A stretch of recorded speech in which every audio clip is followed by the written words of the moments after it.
Hey everybody, welcome back to the Good Cop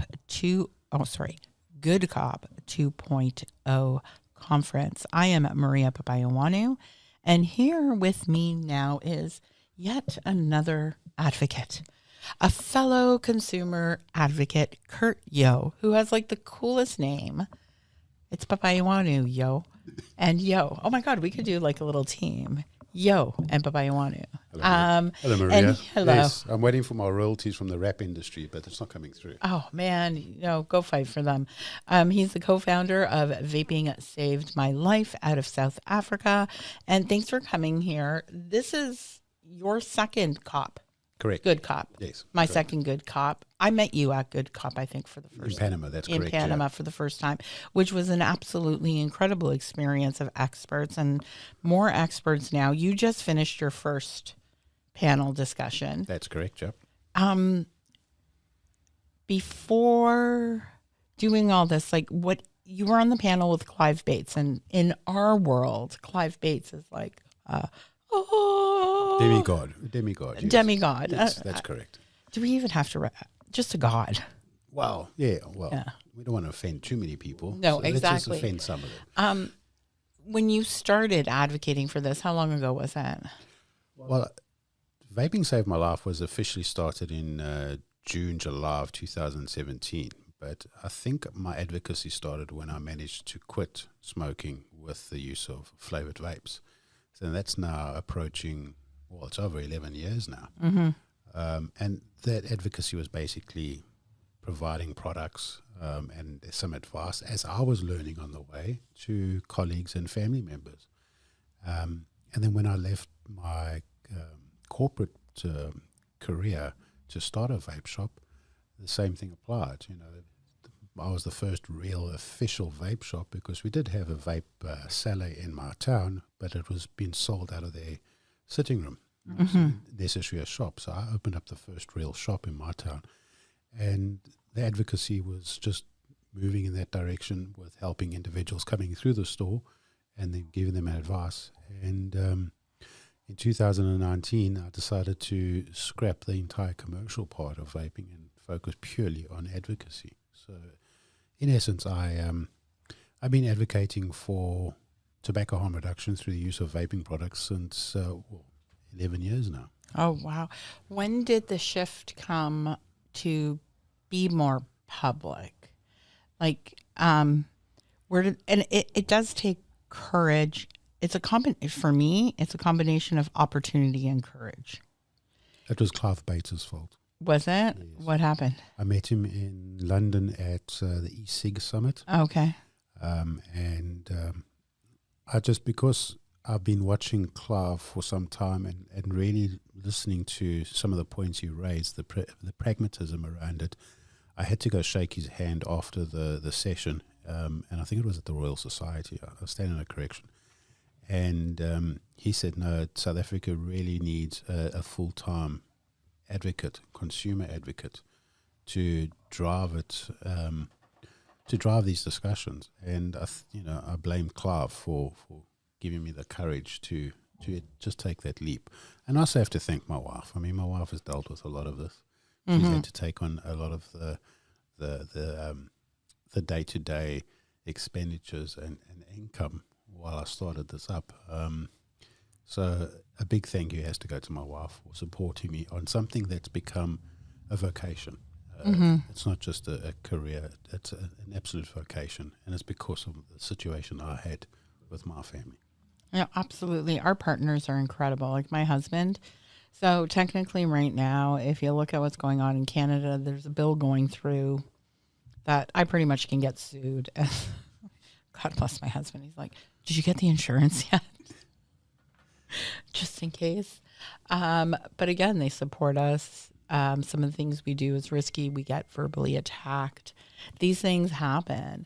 But you're here. You have been, like, when did you meet Clive? In 2019, 2020?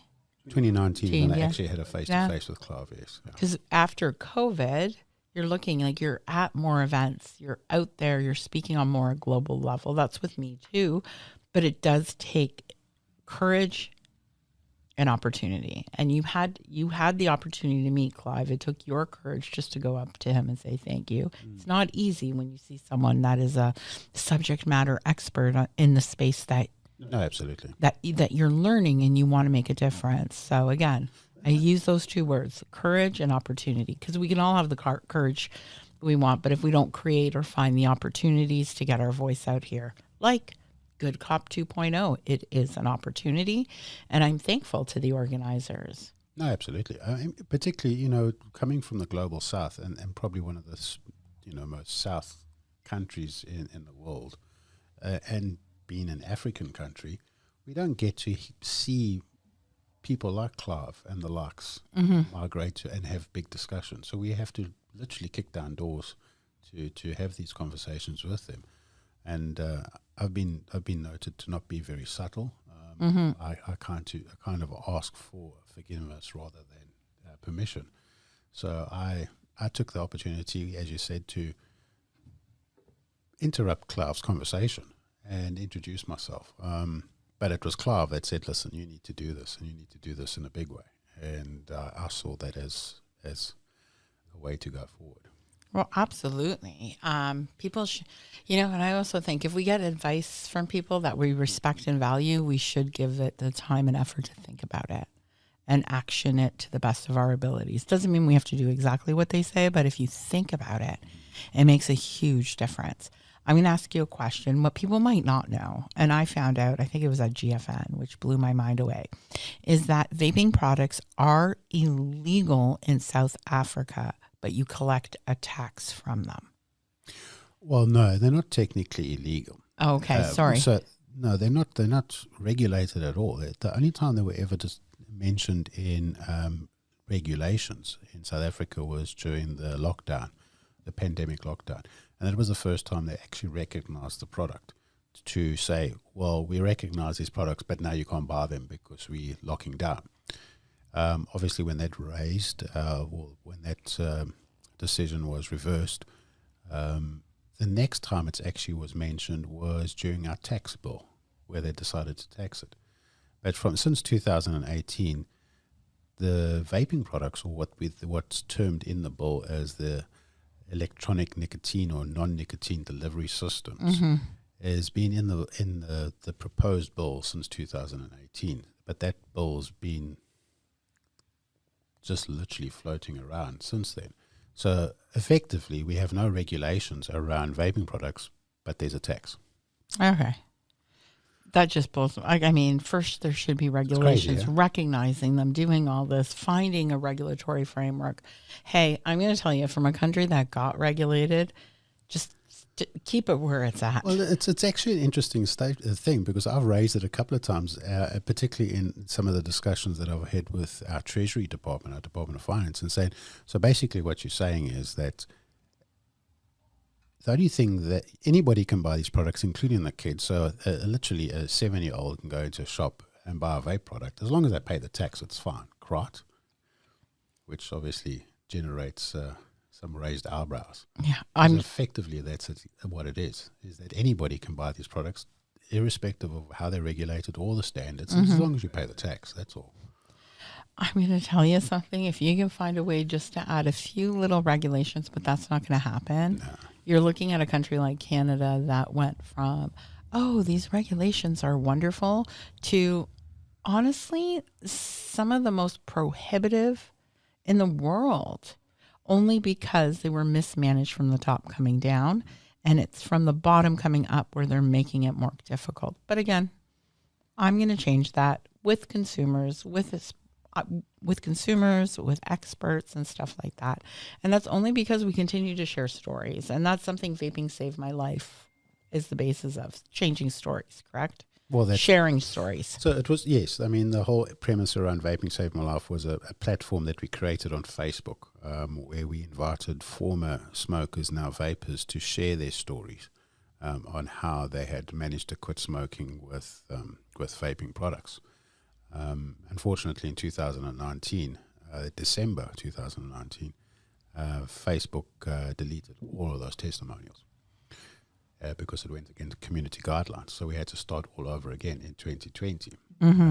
So we've managed to create a substantial testimonial database of individuals, but we also do things like surveys.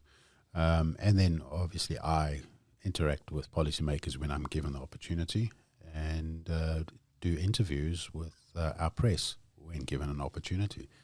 But those are far and few between. So I know that. I know that feeling. So we sometimes force our way through, particularly a right to reply. But then again, I mean, it's a hard slog to get yourself heard. But again, we won't stop because it is so important. Nope. I think the magic formula for a good advocate is patience and persistence. Patience and persistence, and not being scared to be a broken record, because we repeat the same mantras, the same myth-busting lines time and time again. Huh. And I really wish that I got $1 for every time someone said popcorn lung. I wouldn't be here. In fact, I would probably be hosting a counter FCTC with the money we got from that. Oh my God, I hear you on that. Is South Africa at COP? Oh, yeah. Okay, so yes. if you... We were one of the very first countries to sign the FCTC. I think we wrote it, so we beat you on that. We see the point is that Derek Yak was one of the architects, and he's a South African. So. But he's on your side. He's on our side. Yeah, he's on our side. So. Unfortunately, our architects are all over there. Yep. They're still there. Actually, no, maybe David Sweener was part of... No, he was part of it, and he's on our side, yeah. Yeah, he is. I don't know if he was an architect of FCTC. But anyways, we're digressing. I can't speak for him. I'll text him and ask him. He was definitely involved in it. I think because Derek has definitely mentioned that his involvement. Yeah, but you do have some of the Canadians that were the architects, like Denis Chouinard, who used to work for the government of Canada. He retired last year. I was not invited to his retirement party, which shocks me. Yeah, neither was I. Yeah, it's okay. But if there was one message to the delegates there that you wanted them to hear loud and clear, what would that be? To the official delegation. There's so many points to cover here, but my statement is always going to be there was a mission, and the mission was to reduce smoking. And the reason why we wanted to reduce smoking was to reduce the impact that smoking had on public health, individuals and public health. And we called that non-communicable diseases. And because smoking was the single, and still is the single biggest cause of non-communicable diseases around the world, that mission still stands. So my message to the delegation is, let's stick to the mission. The mission is to reduce the harms of smoking. That's very clearly illustrated in the preamble of the FCTC. I'm not an FCTC expert. We have the likes of Geneva that will raise some of the technicalities around it. But I'm just saying, as a consumer, as a person that had struggled to quit smoking, smoked for so long, have seen my parents and my grandfathers and my uncles and family friends all die from smoking-related diseases. That mission still is valid today as it's ever been. Why are we walking away from any opportunity to see those issues addressed and see them eliminated as best as possible through using innovation? So in order for us to do that, we need to open those doors. We need to have those open and frank conversations. And we need to have people around the table from all aspects and all spectrums to deal with this. Shutting them behind closed doors, keep stigmatizing individuals, basically placing labels on them as being tobacco shrills. Let's get past that. I mean, that's kindergarten stuff. I know. Let us move forward. The mission is still there. It's always going to be there as long as we see people dying from smoking-related diseases. Why can't we have these honest conversations? Why do we have to hide behind? Why do we have to have a separation of good cop and bad cop? Why can't we just have the conference of the people? Because we have a conference of the parties, and the parties think they're better than the people. That's crazy. I know. Well, Derek, oh my goodness. Kurt, thank you. Kurt, Yo and Papaioannoy here.